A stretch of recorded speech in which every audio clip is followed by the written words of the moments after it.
There is a rhythm to the earth, a silent song that only those who listen closely can hear. It's in the turning of the seasons, in the first drop of rain that kisses the soil, and in the quiet, determined push of life reaching for the sun. This is a story of gratitude, a story of community, a story woven through centuries, bursting into a spectacular celebration of culture, identity, and flavor. This is the story of the Iri Ji Festival. This is Mbaise.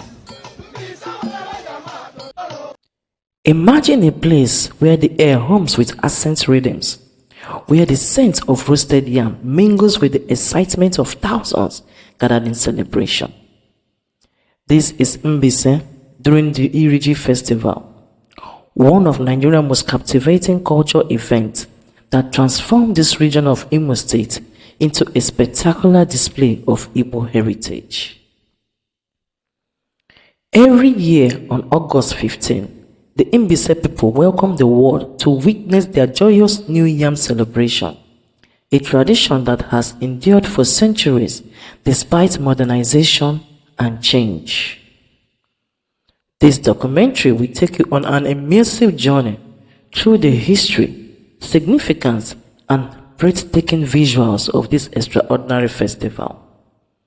From its spiritual origin to its modern-day manifestation, we will explore how a simple agricultural celebration has become the heartbeat of Mbaise identity and a powerful symbol of cultural renaissance.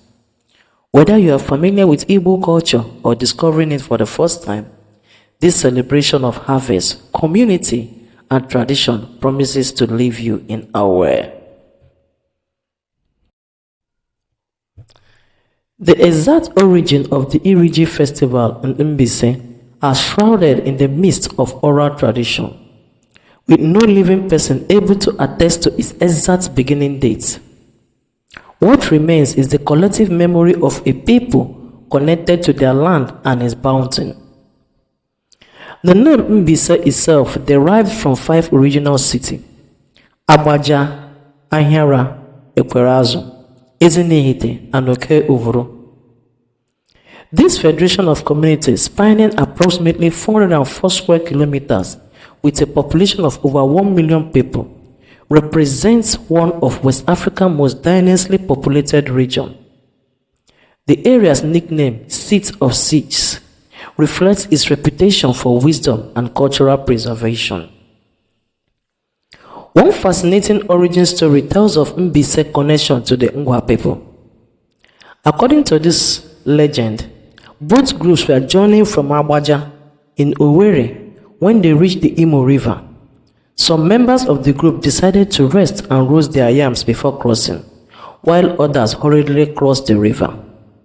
This separation allegedly led to the distinct identities of the Mbaise people and the Ngwa people of Abia State.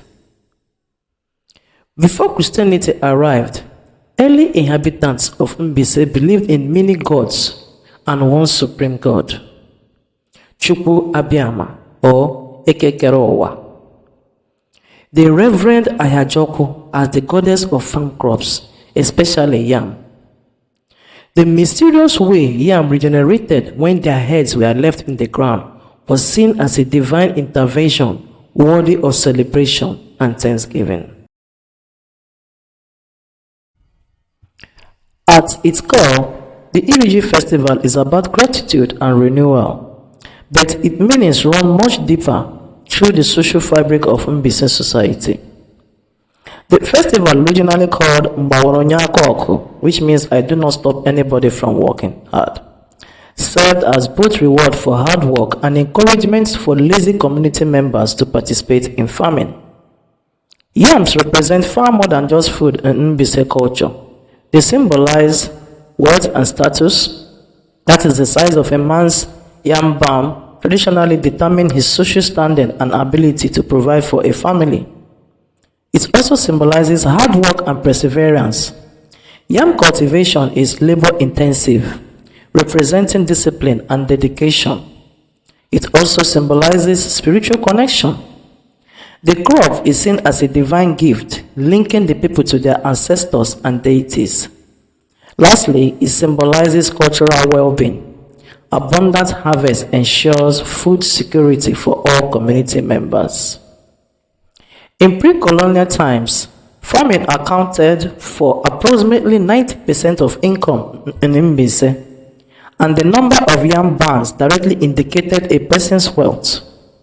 This economic importance explains why our ancestors practiced polygamy.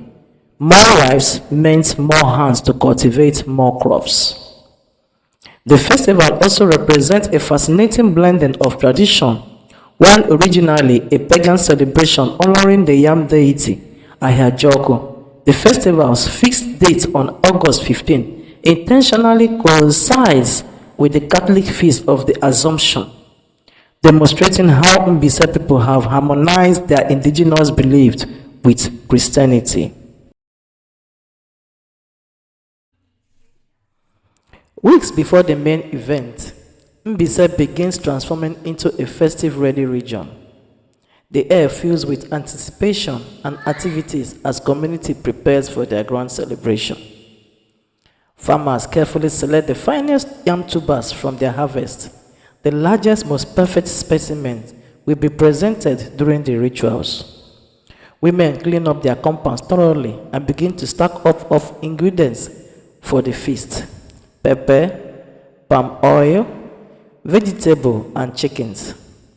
In secret location, men craft elaborate masquerade costumes from raffia, wood, and feathers. Their design passed down through generations, but incorporating contemporary elements. The Ezeji, that is the yam title holders, play crucial roles in preparation. These respected farmers who have demonstrated exceptional skill in yam cultivation take center stage in the ceremonies. They must prepare enough yam to feed the masses that attend the festival and oversees the ritual aspects of the celebration. Across the diaspora, Mbaise's sons and daughters make travel plans to return home, booking flights tickets from Lagos, New York, London, and other cities where they have settled. They embark on annual pilgrimage to maintain their connection to heritage. The festival day follows a sacred sequence of events that blend spiritual significance with communal celebration. The day begins early with thousands gathering at the designated festival ground by 10 a.m., dressed in traditional attires. The centerpiece ritual involves the oldest man in the community or the traditional ruler performing the first yam cutting. This honor falls to them because their position is believed to bestow the privilege of being intermediaries between their communities and the gods of the land. Before any distribution occurs, the yams are offered to the gods and ancestors with prayers of gratitude for protection and kindness in leading the community from lean periods to bountiful harvest without hunger and related deaths. The Ezeji title holders roast and cook yams enough to feed the masses that attend the celebration. They pray and bless the new yam, taste it first, and then distribute it to others. This ritual acknowledges their status as exceptional farmers and community leaders. The prayer ceremony is performed. Once the ritual concludes, the celebration erupts into a 5-hour spectacle of culture and joy that engages all senses. Masquerade burst into the scene wild, towering figures of raffia and feathers, their marks painted with bold expression.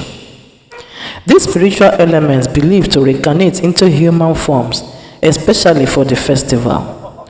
They dance through the crowds, chasing children who playfully scatter.